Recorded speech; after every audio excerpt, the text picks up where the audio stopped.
네, 저 위즈덤 칼리지가 일단 대학이라고 보면 저기 이제 OT 같은 거죠 한마디로. 아 오리엔테이션. 네, 학기 시작할 때 그때 그때 강사분들도 저렇게 빵빵합니다. OT부터 빵빵해. 예. 보통 OT는 이렇게 빵빵하게 안 하는데. 거기 선배들 나와서 그냥 춤추고 하는 건데. 그렇죠. 예, 여기는 뭐 OT부터 저런 뭐 송기령 네. 님이라든지 하여튼 뭐 굉장히 대단한 분들이 정의원 또 교수 등등해서 엄청나게 오시니까 오리엔테이션이기 때문에 날짜가 정해져 있습니다. 그래서 네. 12월 13일, 그다음에 12월 21일 이게 두 차례가 정해져 있거든요. 네. 그때 오셔야 이 김승호 회장, 정의원 소장, 맞아. 윤지호 대표, 송기령 작가, 안유아 박사 이렇게 만날 수 있는 겁니다. 그래서 네. 오리엔테이션 안 오고 그냥 입학해도 상관은 없죠. 네. 보통 그렇긴 하죠. 근데 오리엔테이션을 했던 친구와 네. 안 했던 친구의 적응력은 저는 이제 경험을 했어요. 그래요. 그리고 이건 또 돈 주고 진짜 돈 주고도 못 듣는 강의들이 네, 많아. 네. 특히 김승호 회장을 가끔 이제 유튜브에서 한 번씩 보는데 와, 진짜 이 사이트가 대단한 분이더라고요. 그러니까요. 네. 자, 하여튼 빨리 선착순 신청하셔야 이런 강의들도 다 무료로 들으실 수 있다는 거 말씀드리고요. 자, 이제 오늘 인사이트를 또 나눠주실 원더프레임의 김동환 대표님 모시겠습니다. 어서 오십시오. 어서 오세요. 네, 안녕하세요. 네, 네. 하필 또 이름이 김동환입니다. 네. 이 이름 얘기하기 아주 민망하네요. 그러니까요. 네. 형님, 네. 형 김동환 형님은 네, 그렇죠. 네. 어떻게 저 비트코인 아, 네. 이제 코인 쪽을 이제 주로 보고 계시는 거잖아요. 그렇죠. 네, 코인 중에서도 이제 지금 많은 일반 투자자들은 뭐 비트코인, 이더리움 이제 메인 뭐 이렇게 쭉 있고 리플 뭐 도지 뭐 이렇게 쭉 있고 그다음에 저는 이제 이른바 알트라는 좋은 이름이 있지만 사실상 잡코인 몇 개 있는데 그 방송에서 몇 번 얘기하시는 거를 들었어요. 아 그러셨어요? 네. 마음이 아팠어요? 어땠어요? 마음이 이제 아프죠. 아, 그- 저 사람 우리랑 같은 사람이구나. 그러니까 그 친구들은 이제 가망 없죠. 코로나가 한 번 더 터지면 가능합니다. 코로나라고 될까 그게 나는 안 될 것 지금 같은데. 들고 계시는 코인 같은 경우는 네. 코로나가 와야 됩니다. 아 그래요? 네. 코로나랑 무슨 상관이에요? 아, 그러니까 이제 일종의 과거에 코로나 때 뭐 어떤 게 이제 메타버스 뭐 이런 이제 이슈들이 아니 좀 그러니까 나오면서 그때 만약 코로나 한 번 더 온다고 치면 그때 만들어진 새 코인들이 또 가겠지. 옛날에 이 다 죽었던 코인 다시 살지 않을 거 아니에요. 정확한 인사이트신데 네. 이게 전자제품이랑 비슷하다 보시면 돼요. 코인은. 네? 그래서 무조건 새 거가 되게 가치가 높아요. 아, 근데 갖고 계신 거는 옛날에 나온 거니까 사실 이제 그렇게까지 기대하기는 좀 어렵죠. 아휴 95% 떨어져 95%. 와, 나 진짜 마음이 아휴. 하여튼 뭐 제 건 뭐 그렇다 치고 네. 일단 요즘에 네. 지금 하락한 이유로 비트코인을 필두로 해서 그러니까 비트코인 때문에 로스컷이 나오는 것 좀 있지 않겠느냐라는 이야기들도 시장에 많거든요. 결국 비트코인의 가격이 반등하냐 마냐가 굉장히 중요한 포인트일 것 같은데 네. 주말 사이 좀 반등했는데 이거 어떤 반등이에요? 지난주 같은 경우는 뉴스가 정말 많았는데 가장 중요했던 뉴스는 지금 뉴욕 연은 총재인 윌리엄스 총재가 12월 달에 금리 인하를 해야 될 것 같다는 식으로 얘기를 했어요. 네. 근데 이 사람의 포지셔닝이 좀 독특해요. 뉴욕 연은 총재는 그 미국의 연방준비은행 중에서도 그러니까 돌아가면서 사실은 그렇죠. 이제 그 FOMC 투표에 들어가게 되는데 네. 뉴욕 연은은 항상 지정석이에요. 네. 꼭 들어가게 되는 그런 위치이기도 하고 그리고 사실 이제 최근에 하락이 있었던 배경 중에 하나가 미국 단기 금융 시장의 어떤 그 경색 긴축적인 그런 무드 때문인 것으로 이제 알려져 있는데 뉴욕 연은이 그걸 관장하는 곳입니다. 네. 그래서 이제 이 사람이 금리를 내려야 될 것 같다라는 거는 크게 이제 두 가지 의미가 있는 거죠. 하나는 원래 우리가 고용 사이드에서 봤을 때도 금리 인하가 좀 필요하고 그리고 사실 이 SFR 금리라든지 이 미국 단기 금융 시장이 좀 경색됐을 때 이걸 풀어주는 방법은 보통 이제 전통적인 방법은 양적 완화를 하거든요. 네. 우리가 QE라고 하는 걸 하는데 연준이 12월 1일부터 QT를 그만두기로 지금 예정이 돼 있잖아요. 네. 근데 10일 있다가 열리는 12월 FOMC에서 바로 QE를 한다라고 하면 이제 욕을 얻어 먹을 게 너무 자명하잖아요. 그렇기 때문에 사실 아주 그렇게 대놓고 빨리 그 조치가 나오지는 않을 거라는 게 지금 지배적인 예상인데 그런 상황이라면 더더욱 금리 인하가 필요하다라고 할 수 있죠. 그래서 사실은 윌리엄스 총재가 얘기했기 때문에 파월도 저렇게 생각하고 있는 거 아니냐 뭐 이런 지금 얘기도 있어서 그것 때문에 반등이 좀 세게 나왔다고 보시면 되겠습니다. 지금 얼마예요? 오늘 아침에 이제 들어오기 전에 확인한 거는 87,000달러 조금 안 되냐. 87,000달러. 네. 아, 확실히 좀 빠지긴 많이 빠졌네. 이게 이제 고점 8만 달러대까지 내려갔었어요. 아, 8만 초반? 네. 아, 그래요? 그 금토일 해서 거의 한 10% 오른 겁니다. 지금. 아, 그때 좀 샀었어야 되나? 근데 이제 그때 근데 사기가 좀 어려웠을 거고요. 왜냐하면 그때는 이제 윌리엄 총재 얘기하기 전이고 분위기 굉장히 안 좋았을 시점이라. 아, 그래요. 네. 아, 그 원래 이제 코인은 그 특히 이제 비트코인이 뭐 반감기 네. 뭐 여기 있잖아요. 네네. 아 근데 무슨 뭐야 우라늄도 아니고 뭔 반감기가 이렇게 있는지 모르겠지만 또 그게 이제 4년에 한 번인가요? 네네. 예, 그리고 있다가 이제 그 반감기 이론은 끝났다는 얘기도 있는 것 같고, 네. 아니 여전히 그 유효하다는 분들 계신 것 같은데 뭐예요? 정말? 지금 요 전 상승장까지 네. 그러니까 이제 정프로님이 그 코인 사셨던 그 시기까지는 4년 반감기가 조금 이제 지배적인 내러티브였고요. 제가 언제 산지 어떻게 아시죠? 왜냐하면 그게 그때 나왔으니까요. 아 그렇구나. 대충 이제 네네 알고 있죠. 고맙습니다. 네, 어쨌든 네. 그래서 지금은 그때와 달리 기관 투자자들이 일단 많이 들어왔고요. 4년 반감기의 베이스가 되는 그 변화가 뭐냐면 4년마다 비트코인 반감기가 있는데 비트코인 시총이 워낙 크다 보니까 이 반감기라는 이벤트 때문에 영향을 굉장히 많이 받아요. 그래서 4년 사이클이라고 하는 거는 비트코인 같은 경우는 3년 상승하고 1년 하락하는 게 이제 4년 사이클의 보통 내용입니다. 네. 근데 이제 1년 하락하는 그 하락장의 사이클이 이제 시작됐다 아니다 뭐 요게 이제 지금 현재 나오고 있는 그런 갑론을박의 내용이라고 보시면 되겠습니다. 그래서 뭐예요 답이? 답은 모르죠. 지나봐야 합니다. 네. 아 대충 이제 감이 올 거 아닙니까? 이거는 반감기 그거 맞는 것 같은데 아니면 이제 요거는 좀 아닌 것 같. 여러모로 볼 때 아닌 것 같다. 제 개인 의견을 말하라면 저는 반감기 시기하고 이제 맞아 떨어지긴 했는데 네. 사실 명확한 하락 이유가 어떤 연준의 그 어떤 금리 부분, 금리를 계속 내려줄 것처럼 네. 얘기를 하다가 갑자기 이제 금리를 또 안 내려주겠다고 하는 그 시기랑 겹치거든요. 네. 그러기도 하고 그리고 비트코인만 보면 되는 게 아니라 사실 이제 다른 위험 자산들의 가격도 굉장히 높은 수준이기 때문에 예. 반감기 효과만으로 지금을 조금 생각하는 거는 좀 약간 아니고 그리고 이번 하락 같은 경우가 얼마 전에 이제 지난주에 8만 달러 선까지 갔다 왔다 했잖아요. 네. 이 보통 하락장이 시작했을 때의 그 흐름에 비해서 하락 속도가 굉장히 빨랐어요. 이게 제가 볼 때는 좀 특징인데. 네. 그래서 만약에 매크로 이슈가 좀 받쳐준다 하면 의외로 빨리 반등할 수도 있다라는 생각이 들고 있어요.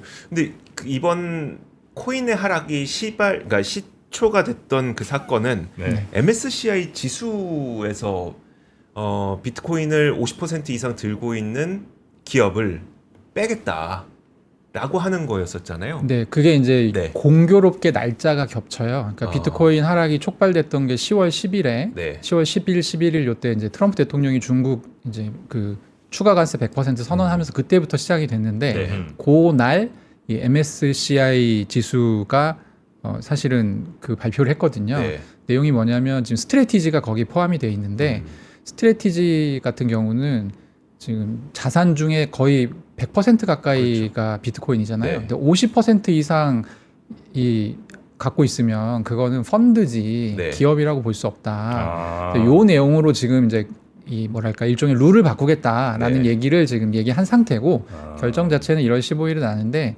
저는 이게 큰 이유라고 생각하지 않는데요. 이유가 뭐냐면 사실 이제 스트래티지는 당사자잖아요. 네. 근데 당사자 입장에서 만약에 이게 정말 그렇게 크리티컬한 문제였다라고 하면 이후에 비트코인을 추매할 수 없습니다.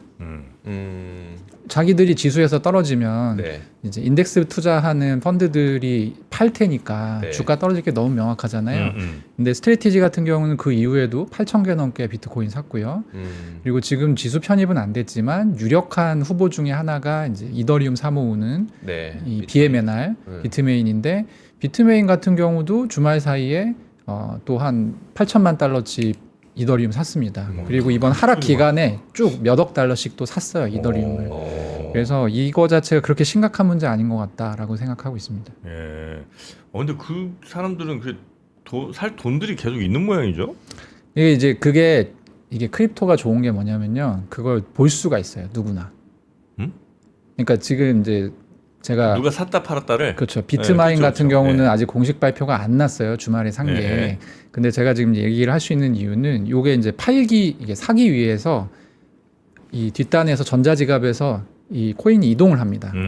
근데 그걸 이제 노려보는 친구들이 따로 있어요. 근데 그 친구들이 이제 움직이면 바로 트위터에 알려주거든요. 네네. 그러다 보니까 이제 돈이 어떻게 움직이는지를 좀 알 수 있는 거죠. 그래서 지금 비트마인 같은 경우는 현재 살 수 있는 가용 자산이 6억 달러 정도 네. 남아 있는 것으로 계산이 되고 있고, 물론 이제 약간의 차이가 있겠습니다만, 예, 그래서 사실 비트마인은 상황은 좋진 않아요. 왜냐하면 과거에 펀딩한 돈이 굉장히 많았는데, 말하자면 지금 이제 살 수 있는 총알이 6억 달러밖에 네. 안 남은 상황이고, 빨리 반등을 해야 기업적인 측면에서는 조금 생존을 도모해 볼 수 있는 그런 상황이죠. 네. 그 비트코인은 이른바 스테이블 코인이랑 경쟁 관계는 아니에요? 그러니까 서로 이게 커지면 이게 잡아먹고 이렇진 않아요? 같이 갑니까? 같이 가죠. 같이 가고, 네. 비트코인 같은 경우는 그 스테이블 코인은 명확하게 어떤 때 쓰냐면요. 그러니까 달러를 보유를 해야 될 때 네. 사용을 하고, 그리고 이제 결제나 지급을 할 때는 그러니까 전송이 쉽거든요. 낮은 네. 수수료로 빨리 가니까. 예. 근데 비트코인 같은 경우는 이게 가려면 10분 이상 걸려요. 그게 굉장히 불편하고, 비트코인 원래 수수료율이 굉장히 적은데 수수료가 많지 않게 들었었는데 이게 덩어리가 커지다 보니까 수수료가 또 꽤 듭니다. 한번 예. 보낼 때. 그래서 비트코인은 그냥 지금은 자산 저장 뭐 이런 취지로 사용한다고 봐야 되고요. 네. 그러니까 용도가 달라요. 그래서 근데 스테이블 코인이 덩어리가 커지게 되면 비트코인을 사람들이 살 때 제일 많이 쓰는 게 스테이블 코인이다 보니까 오히려 비트코인한테는 좋죠. 아, 비트코인을 살 때 스테이블 코인을 사더라. 네. 거의 한 80% 이상 용도가, 그러니까 용도가 세 가지예요, 크게. 첫 번째가 코인 사고 팔 때, 스테이블 코인.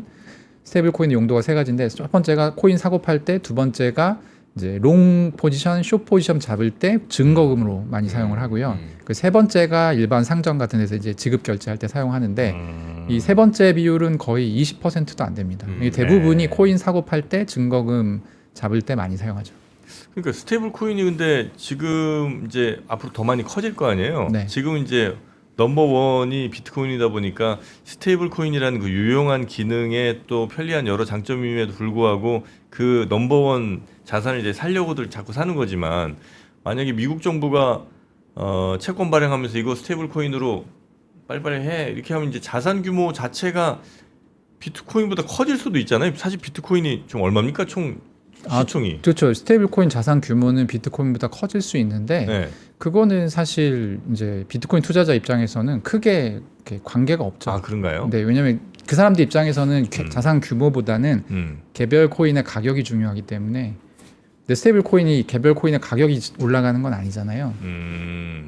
아 그래서 그리고 두 가지의 명확한 용도가 다른 게 뭐냐면, 스테이블 코인은 미국 정부에서 저거 동결해 주세요. 그럼 지금 네. 동결됩니다. 근데 비트코인은 안 돼요. 그 차이가 굉장히 큽니다. 아 그래서 하여튼 저는 비트코인이 네. 그냥 지금 계속 잘 나가는 거는 원래 1등이었기 때문인 거죠? 그 이유 말고 또 있나요? 뭐 기술적으로는 이더리움 같은 게 훨씬 낫다면서요? 기술적으로는 이더리움이 좀 더 낫다고 볼 수 있어요. 저도 네. 이더리움 좋아하는데, 네. 아주 강력한 장점 중에 하나가 뭐냐면, 그러니까 말하자면 지금 스위프트 같은 경우는 미국이 좌지우지할 수 있잖아요. 사실 네. 사실상. 네. 근데 그게 안 되는 유일한 금융망이 현재 현존하는 금융망 중에서는 비트코인 네트워크예요. 미국 이도도 그렇잖아요. 이도는 아니에요? 이더리움은 이제 한번 깨진 적이 있습니다. 예전에 이제 오펙이라고 네. 자금 세탁이나 뭐 이런 북한 자금들 추적해서 네. 이제 동결시키는 거 하는 미국의 이제 부서가 있는데, 거기서 북한이 자금 세탁을 이더리움 네트워크를 통해서 한다. 그리고 이제 그 이더리움 네트워크 위에 토네이도 캐시라고 하는 프로그램이 있어요. 네. 이제 이걸 써서 한다라고 해서 요거를 이제 사용하는, 그리고 요 인프라를 제공하는 미국 업체들을 한번 이게 드자비를 한 적이 있습니다. 근데 그때 이더리움 네트워크에 상당히 문제가 크게 발생을 하면서, 요 네트워크는 미국이 마음 먹고 때리려고 하면 부서진다. 라는 게 이제 확인이 됐기 때문에, 사실 그 다음에 이더리움 진영에서도 이 문제를 좀 보완하기 위해서 굉장히 노력을 많이 하고 있고요. 그런 차원에서 보면 거의 유일한 네트워크라고 볼 수 있습니다. 정부가 정치적인 이유로 비트코인을 그 버릴 가능성 같은 거는 이제 그런 수준이 이제 넘어선 건가요 혹시? 아, 굉장히 이게 좋은 질문인데요. 네. 왜냐하면 최근에 다시 이제 불거지고 있는 그 논란 중에 하나가 뭐냐면 네. 양자 컴퓨터 해킹 논란이 있어요. 네. 아 네, 양자 컴퓨터가 상용화되면 코인 해킹한다. 그렇죠. 근데 네. 코인만 해킹하는 게 아니라 다른 이제 금융권도 똑같은 암호 체계를 사용하거든요. 예. 그래서 더 이제 그게 비트코인만의 문제는 아닌데 비트코인의 문제는 뭐냐면 얘는 그러니까 남이 때려서 부술 수도 없지만 이 안에서 뭘 바꾸기가 굉장히 힘들어요. 비트코인 네트워크에 뭘 업그레이드 시키기가. 네. 네. 근데 이 비트코인 네트워크에서 처음에 채굴이 돼서 처음에 비트코인 많이 이제 채굴을 했을 거 아닙니까? 그 굉장히 많은 돈이 묻혀 있는 지갑이 있어요. 초기 지갑. 이 초기 지갑들이 특히 양자 컴퓨터 해킹에 취약합니다. 아. 근데 이걸 업그레이드 해야 되는 거예요. 네. 그러려면 비트코인 갖고 있는 사람들 절대 다수의 동의가 필요해요. 네. 어떻게 근데 이 동의를 받는 과정이 굉장히 힘든 거죠. 네. 그래서 이제 이 부분을 놓고 여러 가지 갑론을박이 나오는데 개인 의견을 좀 말씀드리자면 네. 제가 생각하기엔 어떻게 될 것 같냐면 블랙록이 지금 자산운용사인데 ETF, IBIT를 지금 운용하잖아요. 네. 그래서 이제 보관하고 있는 비트코인이 많아요.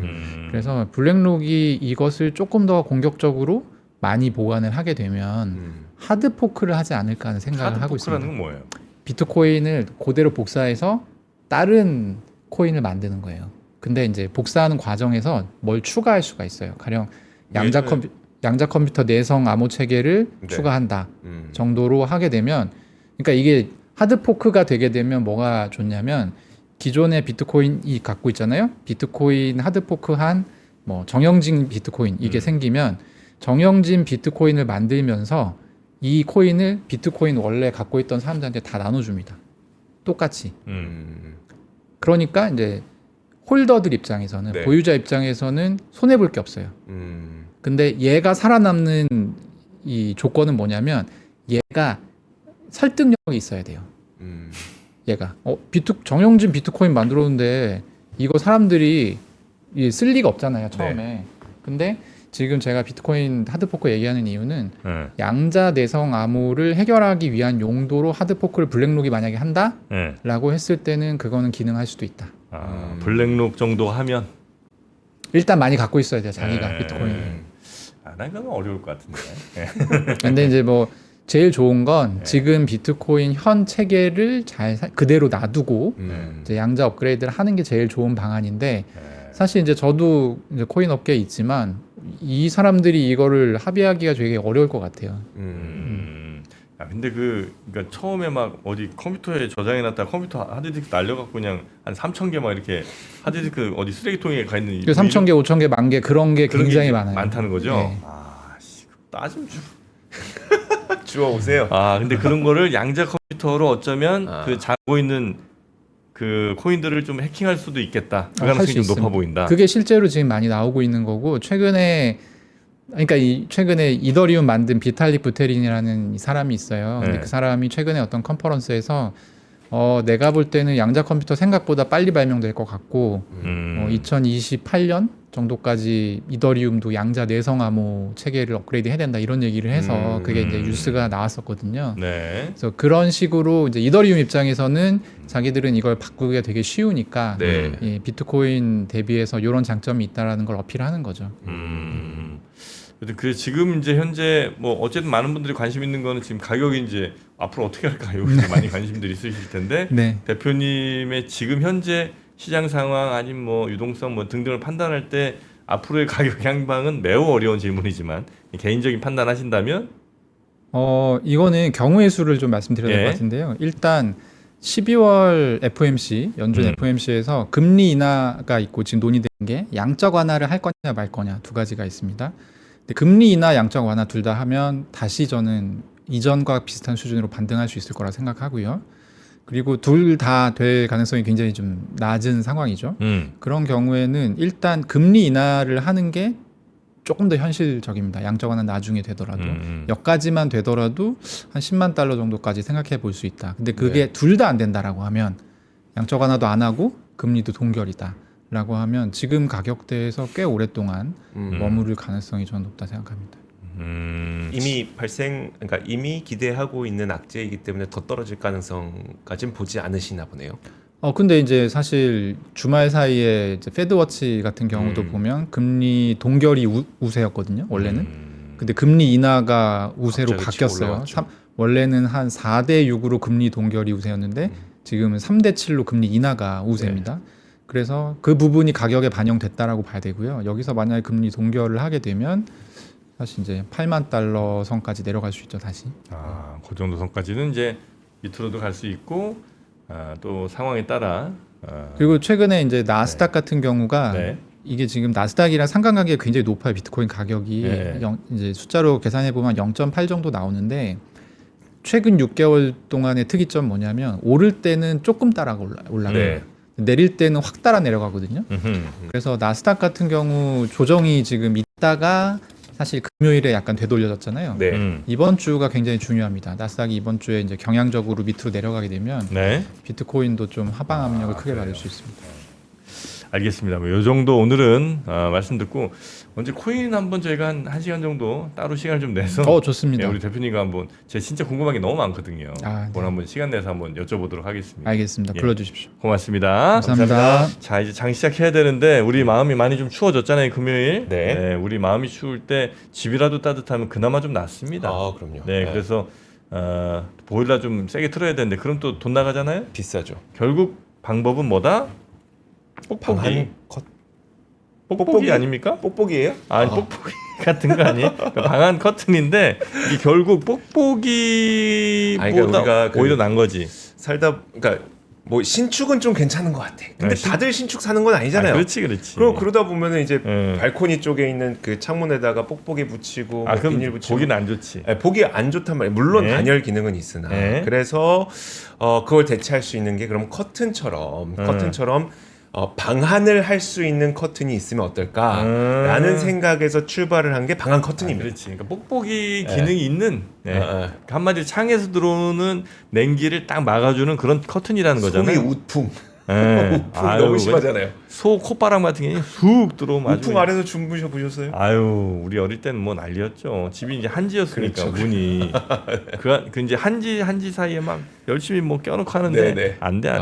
여튼 그런 창문에서 들어오는 냉기 같은 것들 막을 수 있는 커튼. 네. 이제 뽁뽁이 붙여서 괜히 집안 가우 떨어지게 하지 마시고. 네. 네. 그래서 뿌리엘르 방한 커튼입니다. 여러분들께서도 혹시 관심 있으시면은 네. 한지랜다 뽁뽁이 붙이시기 전에 내 커튼에 이 방한 커튼을 한번 달아보는 건 어떨까라는 네. 고민도 한번 해보시길 바라겠습니다. 알겠습니다. 자, 그러면 저희는 이어지는 오프닝 벨 라이브에 마이크 넘기고요. 네. 아직 한 링크 따라 들어가시면 있습니다. 네. 자, 저희는 내일 또 뵈야 되겠죠? 자, 그러면은 오늘 하루 잘 보내시길 바라겠습니다. 저희는 내일 오겠습니다. 함께해 주신 여러분 고맙습니다. 2026년 준비되셨나요? 새해에는 투자 수익도 삶의 방향도 180도 바꾸고 싶다면 지금이 바로 그 순간입니다. 스타트 2026 위크 1 12월 13일 토요일 최장기 베스트셀러 돈의 속성의 저자이자 스노우폭스 창립자인 김승호 회장이 단 하나의 질문을 던집니다. 어떻게 투자할 것인가? 그리고 그 자리에서 당신의 생각을 뒤흔드는 실전 Q&A가 시작됩니다.